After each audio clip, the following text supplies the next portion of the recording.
رسوله الكريم أما بعد أعوذ بالله من الشيطان الرجيم بسم الله الرحمن الرحيم قل أتحاجوننا في الله وهو ربنا وربكم ولنا أعمالنا ولكم أعمالكم ونحن له مخلصون۔ اے محمد صلی اللہ علیہ وسلم آپ کہہ دیجئے کیا تم جھگڑتے ہو ہم سے اللہ کی نسبت، حالانکہ وہی رب ہمارا اور تمہارا ہے، اور ہمارے لیے ہمارے اعمال ہیں اور تمہارے لیے تمہارے اعمال ہیں، اور ہم تو خالص اسی کے ہیں۔ اس آیت شریفہ میں اللہ تبارک و تعالیٰ نے آپ صلی اللہ علیہ وسلم کو اس بات کا حکم دیا کہ آپ یہود اور نصارہ سے فرما دیجئے کہ تم لوگ اب بھی ہم سے اللہ کے معاملے میں حجت کرتے ہو، جھگڑا کرتے ہو، حالانکہ ہمارا اور تمہارا اور تمام تر لوگوں کا رب ہے۔ کیوں تو یہود اور نصارہ، اس سے پہلے بھی باتیں آئی تھیں ان کے بارے میں، تو وہ لوگ یہ کہتے تھے کہ ہم اللہ کے قریبی ہیں، اللہ ہمارا ہے، اور ہم ہی جو ہے جنت میں جائیں گے، باقی اور کوئی جنت میں نہیں جائے گا۔ جو یہودی ہوگا وہ جنت میں جائے گا، جو عیسائی ہوگا وہ جنت میں جائے گا، باقی اور کوئی جنت میں نہیں جائے گا۔ تو اللہ تبارک و تعالیٰ نے آپ صلی اللہ علیہ وسلم سے فرمایا کہ بھائی اللہ ہمارا، آپ فرما دیجئے کہ اللہ ہمارا بھی رب ہے، تمہارا بھی رب ہے، اور جیسا وہ تمہیں بخشنے والا ہے تو ہمیں بھی بخشنے والا ہے، پھر اس میں جھگڑا کس بات کا ہے؟ اور ایک بات خاص طور سے اللہ تعالیٰ نے بیان فرمائی کہ وَلَنَا أَعْمَالُنَا وَلَكُمْ أَعْمَالُكُمْ، ہمارے اعمال ہمارے لیے ہیں، تمہارے اعمال تمہارے لیے ہیں، یعنی تم جو کچھ بھی کرتے ہو وہ اس کا عذاب، اس کی سزا یا اس کا اجر تمہیں ملے گا، اور ہم جو کچھ بھی کرتے ہیں اس کا عذاب، اس کی سزا وہ ہمیں ملے گی۔ تو ہمارا عمل ہمارے ساتھ رہے گا، تمہارا عمل تمہارے ساتھ رہے گا۔ وَنَحْنُ لَهُ مُخْلِصُونَ، اور ہم تو اللہ کے لیے خاص ہیں، یعنی کہ اللہ کے تعلق سے ہم مخلص ہیں۔ تو فرماتے ہیں حضرت سعید بن جبیر رضی اللہ تعالیٰ عنہ کہ انسان اپنے دل میں، دین میں مخلص ہو، اپنے دین کے تعلق سے کیا ہو؟ مخلص ہو، اللہ کے سوا۔ اخلاص کا مطلب کیا ہے؟ کہ اللہ کے سوا کسی کو شریک نہ ٹھہرائے، اور اپنے عمل کو خاص اللہ تعالیٰ کے لیے کرے، لوگوں کو دکھانے یا ان کی تعریف بٹورنے کے لیے عمل جو ہے نہ کرے۔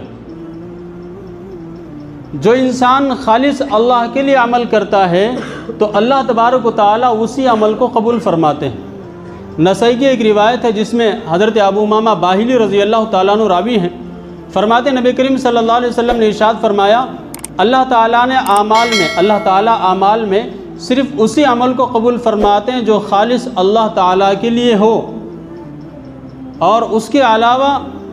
کسی اور کی خوشنودی حاصل نہ کی گئی اس عمل میں، صرف اللہ کی خوشنودی مقصود ہو،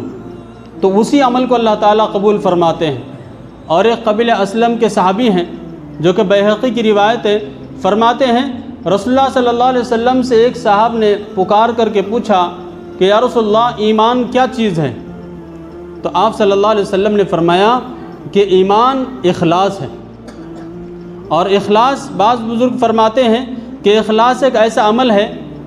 جس کا علم نہ تو فرشتوں کو ہوتا ہے نہ شیطان کو ہوتا ہے، اس کا علم صرف اللہ کو ہوتا ہے کہ یہ عمل انسان نے کس کے لیے کیا ہے۔ اور جو عمل انسان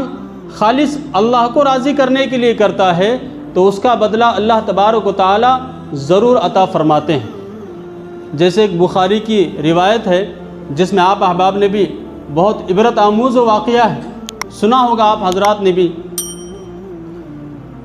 کہ 3 لوگ اللہ کے نبی صلی اللہ علیہ وسلم فرماتے ہیں کہ تم سے پہلی امتوں میں سے 3 لوگ کہیں سفر پر جا رہے تھے،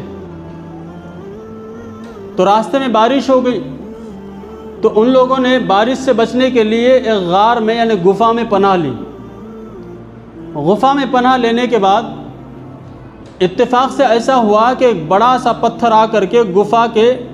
دروازے پہ گر گیا، منہ پہ گر گیا، اور پتھر اتنا بڑا تھا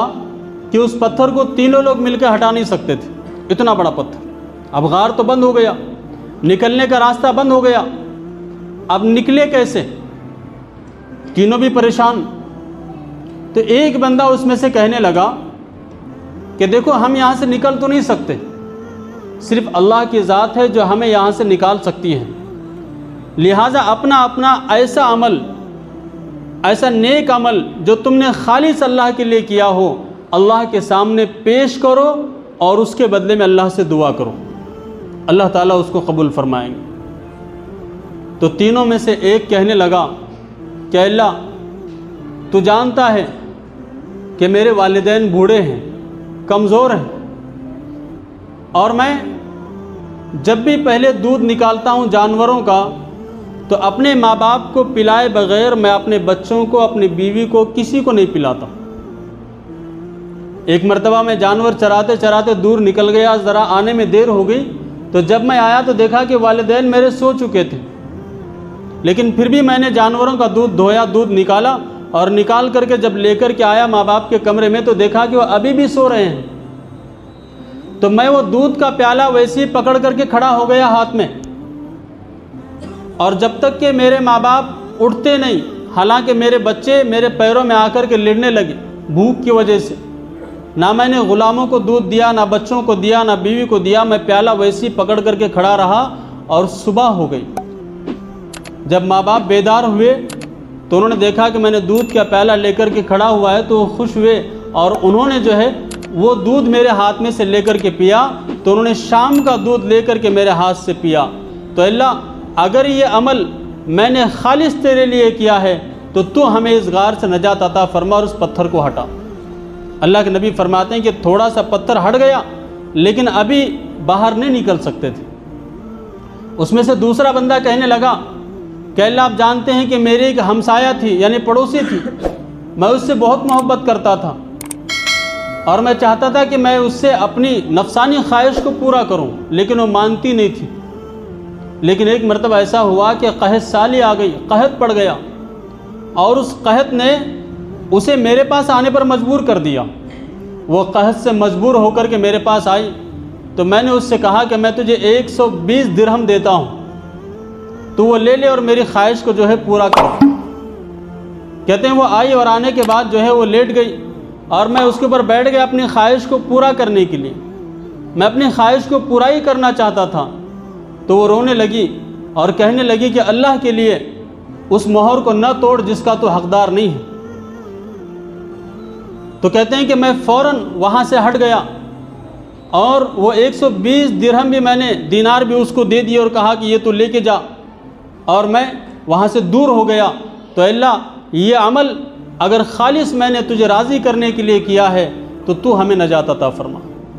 تو اللہ کے نبی فرماتے ہیں کہ تھوڑا سا پتھر اور ہٹ گیا، لیکن ابھی نکل نہیں سکتے تھے۔ پھر تیسرا بندہ کہنے لگا کہ اللہ آپ جانتے ہیں کہ میں نے ایک مزدور کو کام کرنے کے لیے اپنے پاس لایا تھا، وہ میرے پاس کام کیا، اور دن بھر کام کرنے کے بعد اس کی کچھ پریشانی کی وجہ سے وہ بغیر مزدور لیے کے چلا گیا۔ میں نے کئی دن انتظار کیا، وہ نہیں آیا، تو میں نے اس کی مزدوری کے رقم کو کاروبار میں لگایا، یعنی کہ اس کے ذریعے سے ایک بکری خریدی، پھر بعد میں بکریاں زیادہ ہوئے تو بیچ کر کے اور چیزیں میں خریدتا گیا۔ تو کئی سالوں کے بعد وہ آیا، شاید اس کو قحط نے پریشان کیا، وہ آیا اور آ کر کے کہنے لگا کہ اللہ کے بندے مجھے میری مزدوری عطا فرما۔ ذرا بولو ہم اور تم ہوتے تو کیا کرتے؟